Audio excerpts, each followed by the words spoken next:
Hello everyone, this is going to be a longer video because I'm going to look at the Jupiter-Uranus conjunction for world capitals, the most important capitals in Europe and in the world. And I selected 7. One of them is not very important because it's Budapest, but this is my home, so I wanted to look at it as well. I'm going to talk about Budapest in the first couple of minutes. If you're not interested in it, just move along and go to the next capital. Why is this important? A couple of weeks ago, right before the Jupiter-Uranus conjunction became exact, on the 21st of April, I did look at the London chart and also at the Budapest chart in detail. But this is going to be a comparison because Jupiter-Uranus conjunctions occur every 13, 14 years, and they usually set a new era regarding what is going to change on the big scale. Jupiter enlarges everything it touches. Uranus is chaos, anarchy, change, and freedom. So you can expect something big to happen whenever you see it. And since the next one is going to occur only in the 13, 14 years, so this conjunction will be important when we look at world events. And this is what we are going to try to look at with the help of karmic astrological tools. What crops up, what are the highlights of these charts. So let's take a look at the space-time moment. As I said, the first one is for Budapest. You can see that there are altogether 7 slides, 7 maps, and we are going to look at them each after the other. But if you are not interested in Budapest, just go along and look at the next one, which is going to be Berlin. So here's the Budapest chart. And as you can see, it occurred, the exact conjunction occurred at 4:27 in the morning on the 21st of April. And Pisces is rising with Mars, and the MC is Sagittarius. And Mars on the ascendant always hints at some big fights, some kind of military energy, and this is exactly what I'm expecting. That we are entering an era where we need to fight for our freedom, we need to fight for our rights.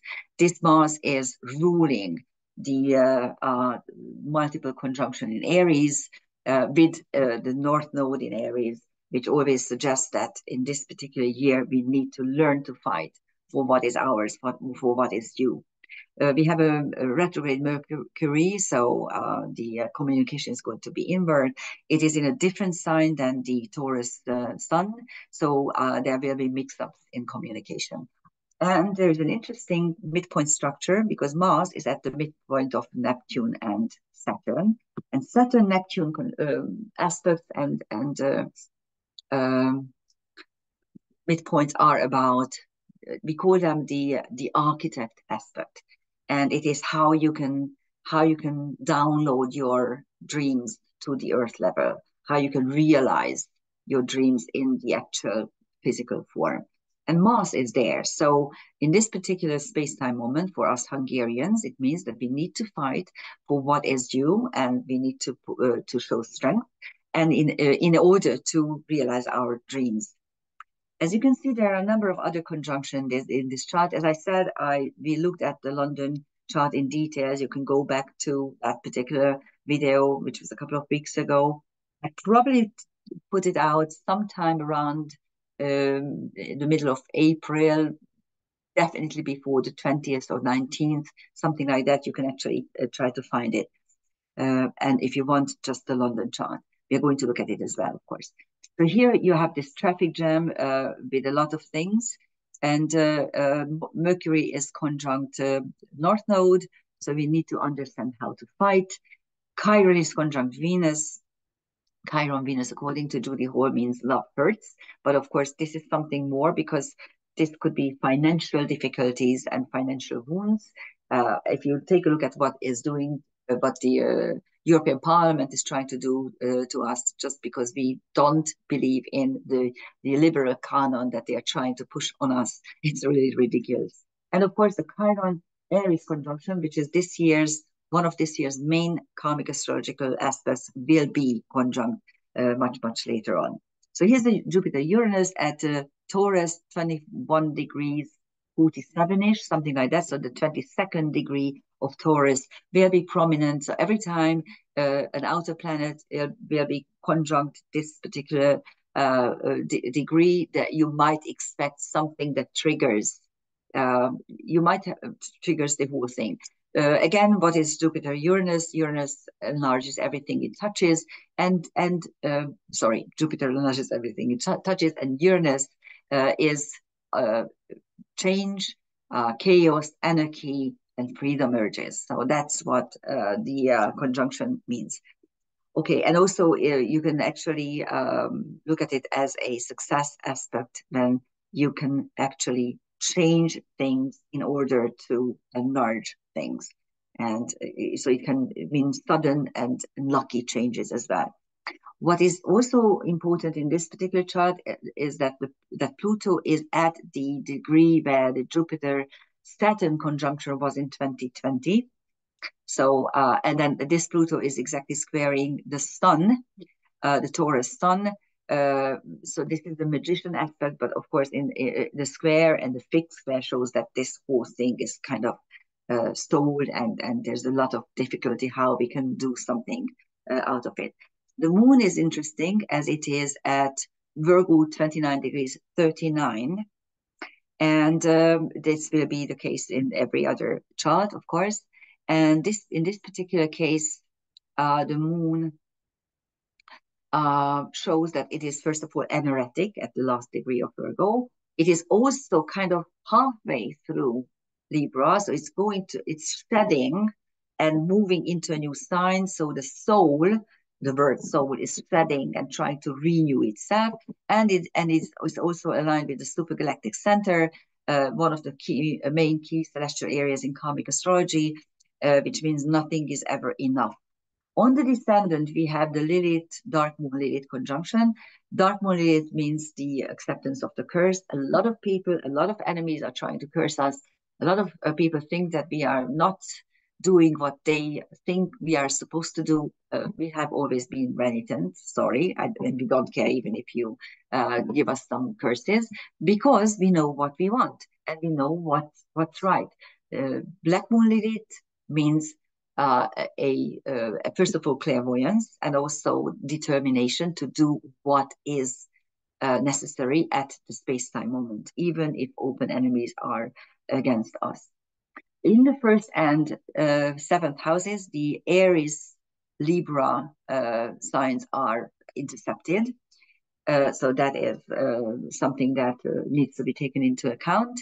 And the two independent feminines, Lilith and Parsathena, are retrograding. By now, I'm recording this in May, right after the Sagittarius new moon, Sagittarius full moon, sorry, which was exactly conjunct Lilith, and by then Parsathena went back into Scorpio as well.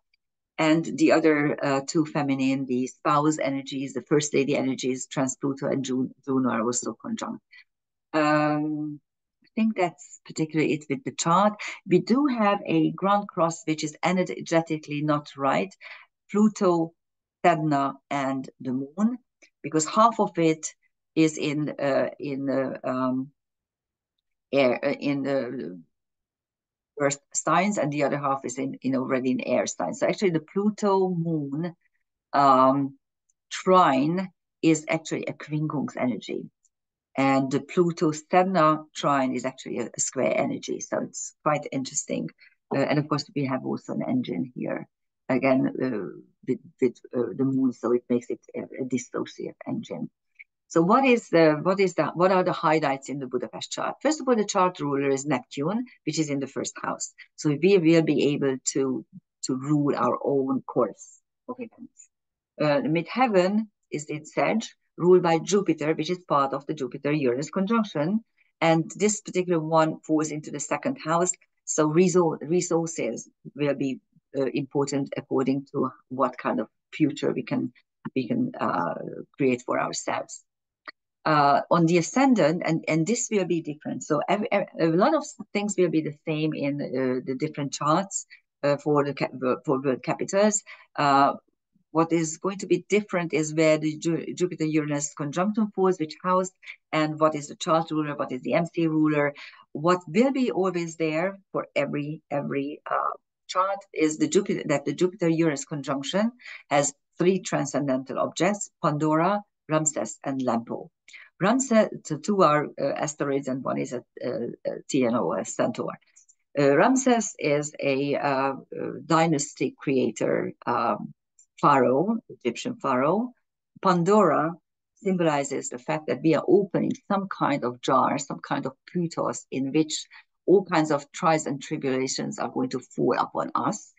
That's what going to think about the atomic bomb, think about AI, think about anything that is coming towards us. And Lempo, which is a Finnish archetype, a creator god who became later on a demon, some kind of devil figure. And it symbolizes the fact that when a new era is coming, the new gods need to be elevated, and the old gods need to be demonized. So that is happening in our chart. In everyone's chart. Sorry, so Jupiter-Uranus is in everyone's chart. What is also in everyone's chart is the fact that Jupiter-Uranus is making a decile with the north node and a biquintile to the south node. Decile means these are ingeniousness aspects, so talent aspects. The decile means professionalism, and the biquintile means any kind of talent that is going throughout the whole era, so a whole incarnation cycles. It's a big thing, and this is what dissolves the north and south node opposition. In the Budapest chart, the Uranus Jupiter conjunction is trining the descendant, so it's actually dissolving this. So we need to find contracts, and in order to be able to avoid open enemies. And let's take a look at the transcendental celestial objects here in this particular chart. On the ascendant, of course, there's Mars. This Mars is in Pisces, so it's not very militant. But there's Semele, who is burning to death because she wants to know the true figure of Zeus. Her son remains intact because it's a god, Dionysus. And Taharon Hiabako, which is a South American archetype. It's a white man who is teaching the Indians how to do agriculture. So again, there's a new era where new skills need to be accomplished, new skills need to be developed. So this is on our ascendant.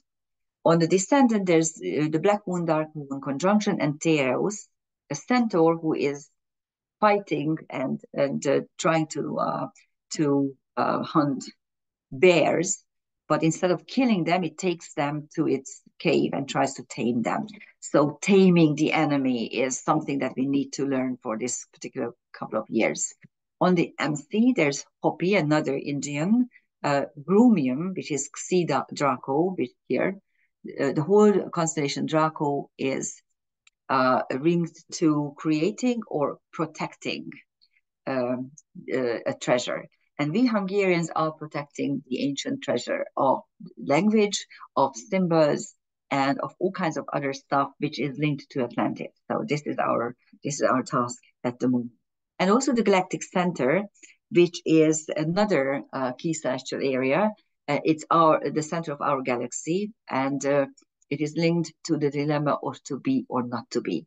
And so close to the atomic war and the Third World War, this is something that our task will be actually to notify others that be careful, because there might be a total destruction.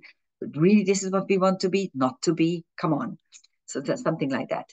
So we have a very important task in this space-time moment for the next 13, 14 years. On the IC, there's Tisiphone, the goddess of revenge.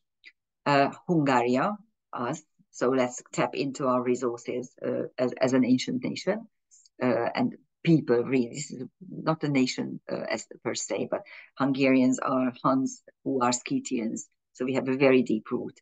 And Melpomene, tragedy, the muse of tragedy, and Asclepius, the healer, the Greek healer, and Alnitak, which is Zeta Orion, which is one of the belt stars which are on the celestial equator, symbolizing divine balance. Those are in our IC. Yes, a lot of stuff was done to us as a nation, also as a country, and there's a lot of tragedy in our roots, and we need to learn from those. We need to become the one, but we need to become world healers. This is our task. Our sacred crown explains this. This is the only crown which is also an initiation crown, and it's not just a symbol of power, but the symbol of initiation. And it tells you the story how Hungarians have the task to heal. So those are the highlights. And again, the Jupiter-Uranus conjunction has Pandora, Ramses, and Lempo all through everywhere. It's the angles that are going, and also the decile by quintile structure with the nodes to Jupiter-Uranus. Those will be always there in every chart we are going to look at. So the next one is Berlin. And Berlin, at the moment, is still, or could be still considered, the leading power of the EU. And we always say that, for instance, the euro was the fourth imperial mark. A German mark was the currency for Germany, because they really utilize it quite well. Everyone else, especially the southern countries, Greece and Spain, suffered horribly from the euro, or are still suffering horribly. Italy, Greece, and Spain especially, but Germany made it big. The problem is that at the moment, some cretins are leading them, and they are making horrible mistakes, and they are simply destroying their own economy. You must remember that Germany is an occupied country. After the Second World War, 19 American military bases were established in Germany. So Germany will always do what America tells him to do. No wonder that they are where they are. They are just taking orders. So Pisces is rising again. So Neptune, the first house, Neptune, is the chart ruler. Again, it suggests that they will be able to kind of govern their own fate. Again, this is the midpoint structure, the same as it was in Budapest chart. And here, again, the Aries, Libra signs are intercepted, put in a bracket. Again, you have the same squares and grand trines as you had in the Budapest chart. Here, the Juno trans-Pluto conjunction falls on the descendant. Berlin needs to find some sort of alliance. A renewed alliance is necessary for them. And on the ascendant, there's Damocles. There's a big potential that something terrible is going to happen to their economy, and how they are trying to put together things. Trantor, which is a centaur, to be at the wrong place at the wrong time and suffer the consequences. Gong is another terrible centaur. It's actually a TNO. It is a Chinese dragon, some kind of dragon monster, who has human head, but its head is made of iron, and its forehead is made of something else, some other metal. And in a fight, it makes a huge hole on the filament of the cosmos, and everything is falling apart. So total destruction is there, which is kind of fascinating, both with Kranto and Gongo. But there's hope, because there's Deneb Adige, the alpha star of Cygnus, which is one of the shaman stars. So there is also hope that from the ashes, something new and nice is emerging. On the descendant, there's the Juno trans-Pluto conjunction and Antigone. Antigone is the heroine who puts a divine law in front of human law and suffers the consequences. He is getting killed for it. So the choice that they are making is going to be important. And Merlin, of course, the magician. On the midheaven, you have Persephone, the bride of Hades, so the lady of the underworld. And on the IC, there's Zoser, the pyramid builder, and Bellatrix, which is the gamma star of Orion, and it represents success through the shadow. That is on their IC. They were big ones, and they were successful when they didn't present their true colors. That's what it suggests. And as I said, the decile biquintile structure with Jupiter, Uranus to the nodes is going to be there everywhere. So that's not going to change.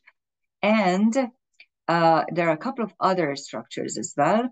First of all, it is making a biseptile to the descendant, doubly a mystic energy. So that's very good. And the ascendant is making a novile to the north node, sacrifice, and the Jupiter-Uranus Uranus conjunction again is the same as but also there's a quincunx. So there's a quincunx semi-sextile structure to the midheaven. So there is going to be some kind of karmic issue with the future that they are carving for themselves. So that's for Berlin. Let's take a look at Paris, which is the upcoming ruler, of course, of the EU. They are really trying to put Germany down and themselves up. Look at Macron, what he's trying to accomplish. It's interesting because if you look at history, the Germans and the French were always fighting with each other or against each other, actually, for thousands of years, for the last 1,000 years for sure. And all of a sudden, they find themselves in a contract with the EU, which all of a sudden they are best buddies. You might ask why. Of course, to rob the others blind. So they are making an alliance in order to just rob everyone out. And that's exactly what's happening in the EU. The EU was formed in order to provide freedom, wellness or well-being, and stability and peace for Europe. Look at it now. Neither of this is working. So Paris has a big role in this, especially Macron, who, if you want to know why, just look at his pedigree, look where he came from. Okay, in the Paris chart, you find Aquarius rising, so much more militant and much more revolutionary energy. So the chart ruler is Uranus, and the MC ruler is again Jupiter, because the MC is in Sagittarius. So you have the Jupiter-Uranus conjunction ruling the two most important angles, and this suggests that Paris will emerge as a new ruler in the EU. That's what we might expect. The chart ruler, both chart ruler and MC rulers are in the third house, the house of communication, right on the cusp. The ascendant has Chariklo and Sualocin. Chariklo is a nymph who falls in love with Chiron, and in order to become his wife, he turns herself into the first centaur, feminine centaur, and actually delivers even a child. So this means a complete transformation for the sake of a loved one. It could mean all kinds of negative and bad and overdone plastic surgery and all kinds of other stuff. So when the girl or the woman is so unsecure that she's turning herself into something else for the sake of her spouse, something like that. But it could also mean simply to adjust to the situations that emerge. The Stualcin is Alpha Dolphin, one of the main healing words for Atlantean karma. And this suggests that we are very much at the brink of the same situation again in Earth history. On the descendant, there are two strong entities, Horemheb and Helena. Helena is the most beautiful woman on Earth who is triggering a huge and lasting war, the Trojan War. And Horemheb was born a slave, but he was elevated to general. And then after Tutankhamun's death, he becomes Pharaoh. So it's the huge elevation that can be overpowering on the descendant, which is the open enemies and alliances point. On the midheaven, there's the Lilith, Pallas Athena conjunction, but also Erato, the muse of erotic poems, and Antares, which is Alpha Scorpio, one of the it's one of the major stars, a very bright star, which is both on the ecliptic and on the Milky Way, linking effectively the pathway of humans and the pathway of gods. It is one of the royal stars of Persia also, and it describes all kinds of success through magic, and it is also linked to an esoteric lore according to which the morphogenetic codes are kept here. So anything that you can create, the codes will be there, and this is on the midheaven of Paris, the Paris chart. On the IC of Eros, physical attraction and desire, Atropos, which is the third of the fates, cutting the life thread at the end, and Aldebaran, another bright star, another Persian royal star, the alpha star of Taurus, which brings you success if you keep your integrity. And as you can see, there is a mystic rectangle between the ascendant, descendant, and the nodes. And actually, so this is not MC, sorry about that. This is nodes anyhow. Okay, and then so this is the mystic rectangle, and the Jupiter-Uranus conjunction is moving in there. So here the nodes are playing the main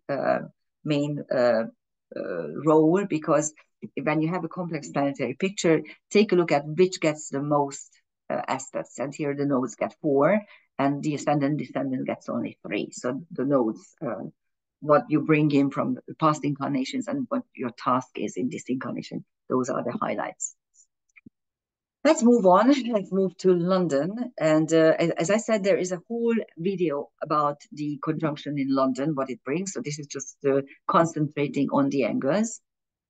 And here you have a mystic rectangle between the ascendant and midheaven. So you do have the mystic rectangle here between MC and ascendant. So the main points. Again, we have a Aquarius as a rising sign. So this is another militant and not militant actually, but crazy revolutionary energy. So the chart ruler again is Uranus, and the MC ruler is again Jupiter. So the Jupiter-Uranus is very, very prominent in this chart. And also it's in the third house, not as prominent because it's not right on the cusp as in Paris, but it's the flavor of the two charts are very similar for London and for Paris. So London will also try to restore its leading position. Whether or not it is going to come back to the EU, I have no idea. Probably there will be another referendum.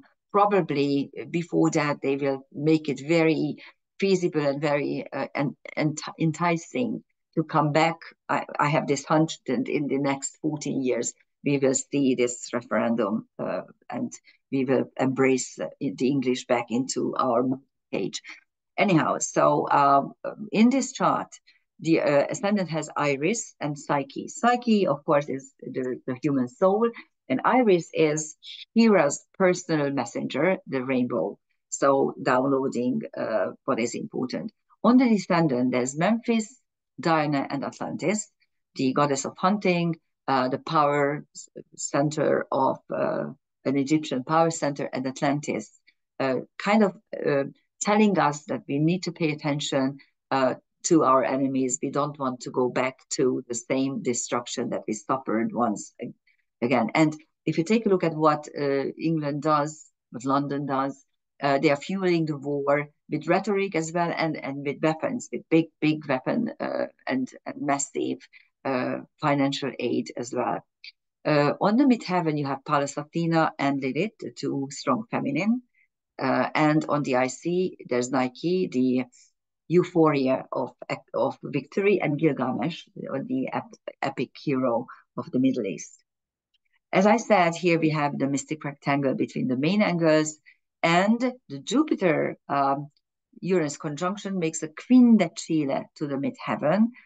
So we want, I mean, in London, they want to shape their future, their destiny in the future with these the changes that are willing to be made.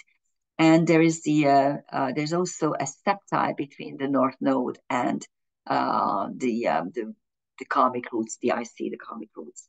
So it's quite a funny structure. There's a wedge forming between the decile and biquintile and the quindecile. So there's a closed structure as well. So it's with ingeniousness and with determination and obsession. They want to have their own era in the next 14 years. Here's Washington, D.C., and a world player. So we are moving from Europe to the world. And the conjunction occurred on the 20th of April at 21:27, so 9:30 a.m., so a day earlier, of course, since Washington is about 5 hours before London time. And as you can see, here we have a Sagittarius rising and the Virgo midheaven. So actually the Lilith Pallas Athena conjunction is rising on the ascendant. Mars and Saturn are on the IC, suggesting that this midpoint structure with Mars there is something that is rooted in states. The Saturn, determinus, and Mars, the fighting spirit as well. The two Liliths are on the midheaven. We will do whatever we damn well please. We don't care even if you curse us. Yes, we want the democracy export to go on. Yes, we want our power to go on. This is how America will behave in the next 14 years.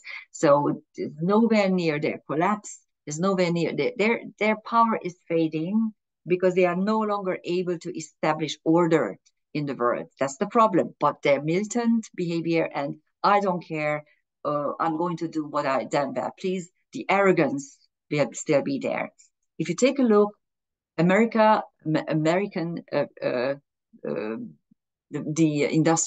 military industrial complex has committed war crimes everywhere on earth. Have they ever been prosecuted? No. Has any of them put into shame? No. So that's the arrogance will continue, will go on. Interestingly, the chart ruler is in the 6th house. So they are building some sort of karma in the making. And the MC ruler is in the 5th house, conjunct Venus. So the military industrial complex will be fueling more war, more weapons, more mass destruction energy will be there. And it's going to be big business, 5th house.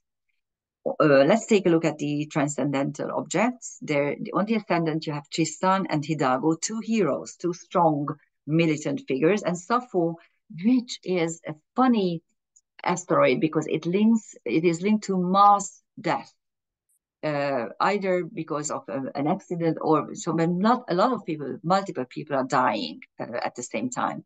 And it has a very sad myth. No, it's not the lesbian poet. She was a young girl who fell in love with a person who was made beautiful by Venus. And it's an unrequited love. So she goes up to a big hill and throws herself down from the cliffs. So it's a suicide because it usually is linked to mass accidents, and a lot of people die because they don't know, the soul no longer wants to go on for those people. That's what it means. And then Graphias, which is the star that links the celestial scorpion's two portions, the tail, which is the instinctual level, and the body, which is the physical level. On the descendant, you have Athena and philosophy, of course. And Athena is quite prominent because, first of all, it is rising on the ascendant, and the other Athena, which is a smaller asteroid, is on the descendant. So so wisdom is required and self-defense. But on the DMC, you only have the two Liliths, and yeah, they think they know what. And on the IC, you have Astronomia, Polyhymnia, and Nestus. Astronomy, another muse, and Nestus, which links uh, magic, black magic, with deadly poison, with complete healings. It's a quite look up this. It's a myth. I told it several times, so I'm not going to repeat myself because we still have two more slides. If you take a look at the angles, we have a bow tie here. The quincunxes are there. So I see South Node and MC North Node quincunxes uh, suggest that we have not learned from our mistakes. We keep on doing what we want, and we will carve in the future whatever is our due, whatever is our chosen destiny.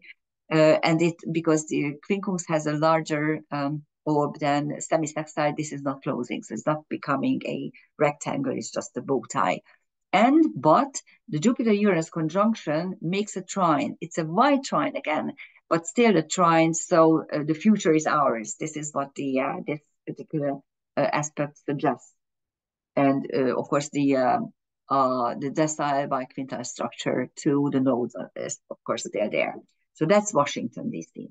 Moscow, another power center. And this made me think, because this is a very funny chart, and the highlights are very ominous, let's put it this way. The conjunction occurred at 5:27 a.m., 5:30 in the morning. The more you go to the east, of course, the higher the hour will be, simply because it occurred further earlier there.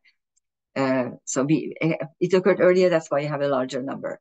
Anyhow, so here you have a Taurus ascendant and a Capricorn MC, very earthy energies, and both rulers are to be found in the 12th house.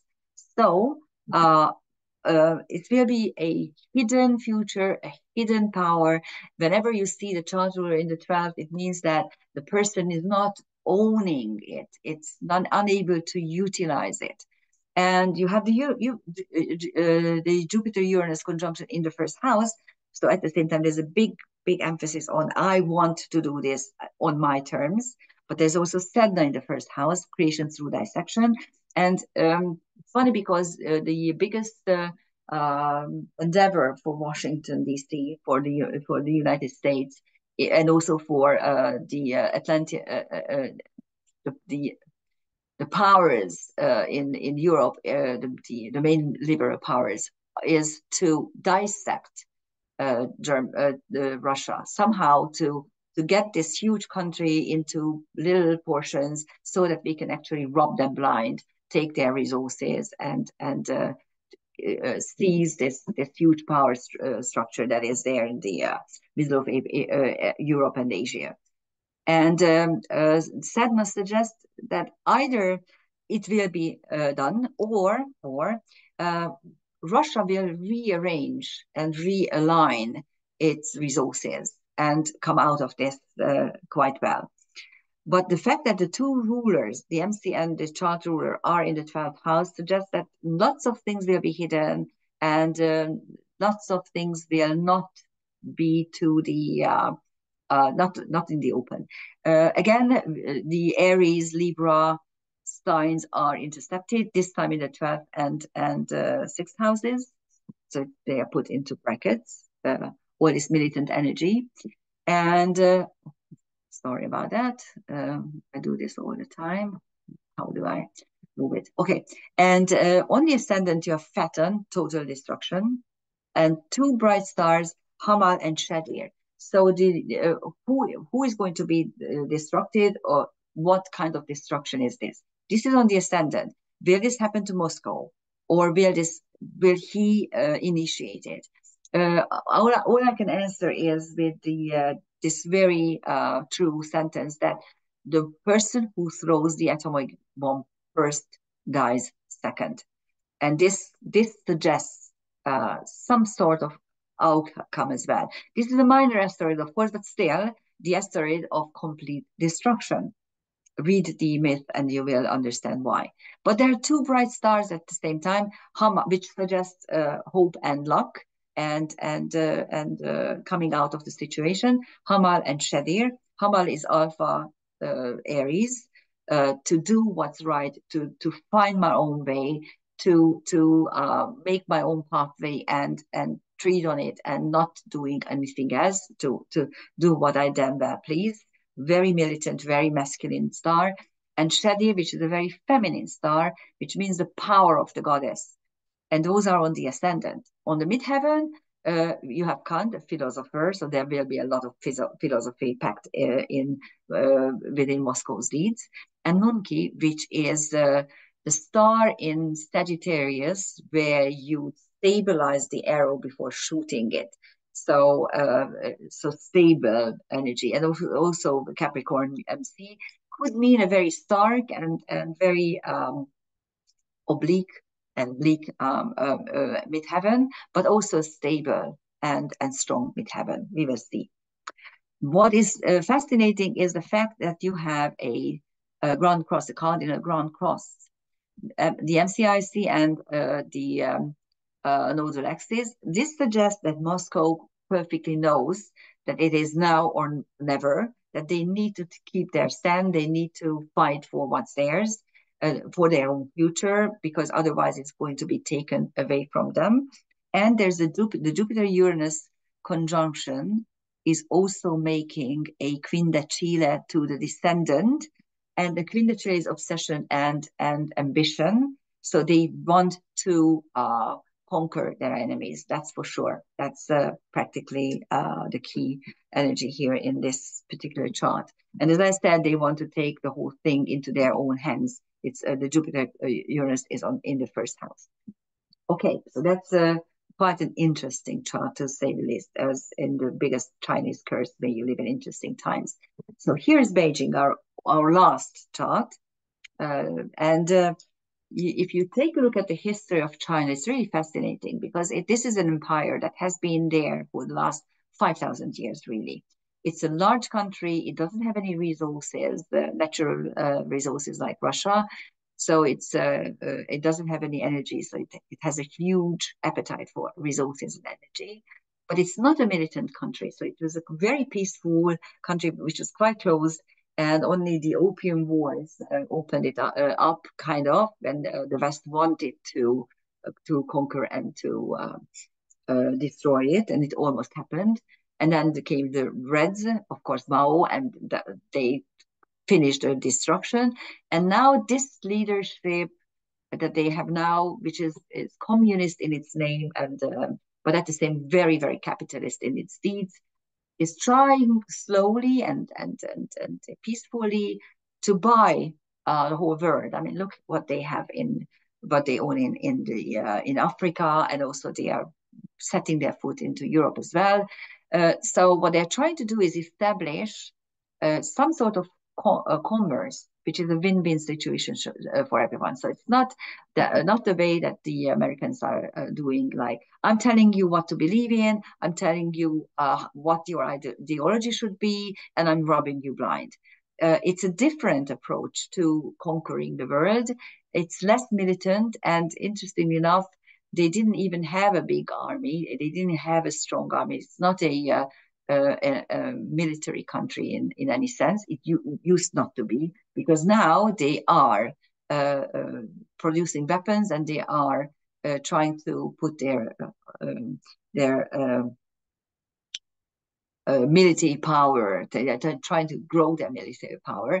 And what one of our Hungarian experts say, that the big struggle will be between China and the United States in this particular decade, probably. So the big battle will be on the Pacific Ocean between these two powers, because by then China might also become a military superpower, and of course the United States won't allow this. We will see, especially this chart. So again, the time was at 10:27 a.m., so in the middle of the morning. And it's a very different chart, because it has cardinals as their rising and midheaven. There's a Cancer rising.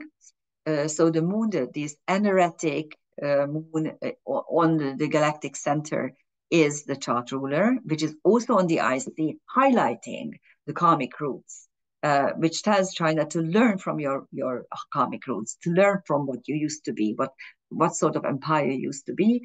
And there's also Australia rising, which means that there's a karma breaking energy, a destiny changing energy at their disposal. And on the descendant, there is Ceres, the nurturing principle. So it means that instead of fighting, they want to nurture the enemy. And it also means that from their viewpoint, it will be very important to look after their own people. And so to make alliances will depend on what is best for my people. That's the highlight. The midpoint structure with Mars is in the 9th house, philosophy. The Aries Libra is not intercepted in this chart. Actually, as I think nothing is intercepted. So there are nice houses and nice orderly houses here. Each has its own ruler. So the military energy is in the 10th, showing that yes, there will be militarization and weaponization in China. It's a 10th house sun, a very strong 10th house sun. So it means that this century will be our, this is not century, that was a Freudian slip. This decade will be ours.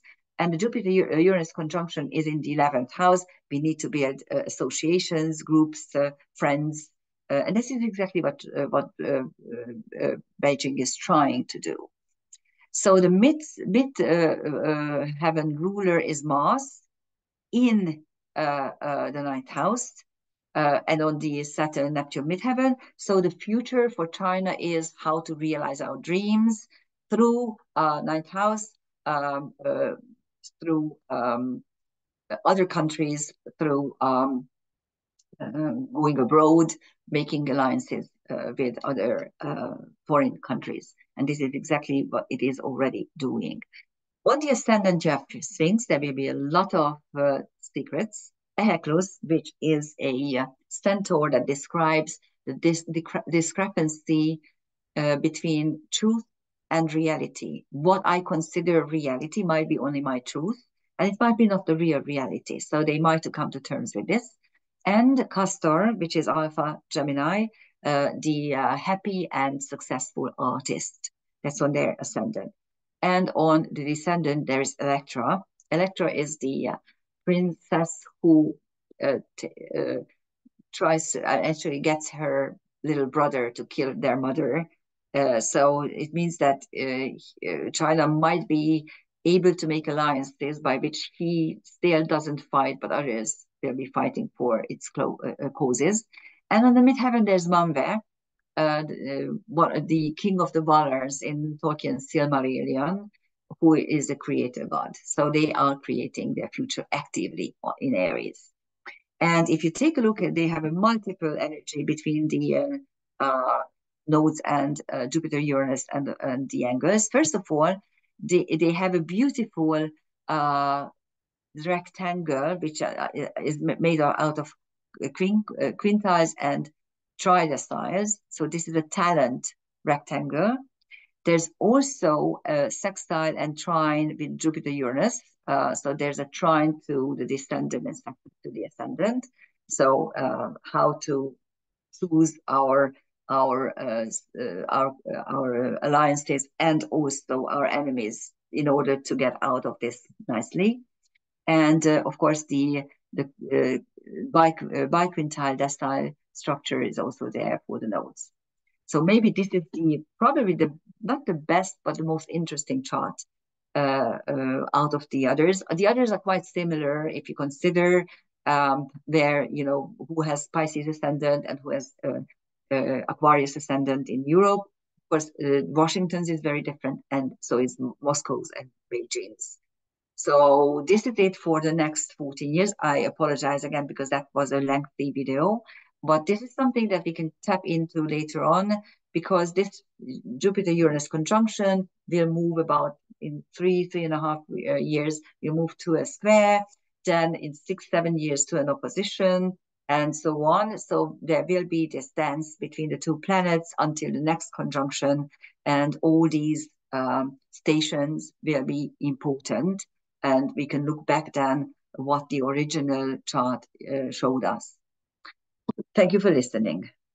If you liked it, please write to me or send me just like it. That's enough. Thank you.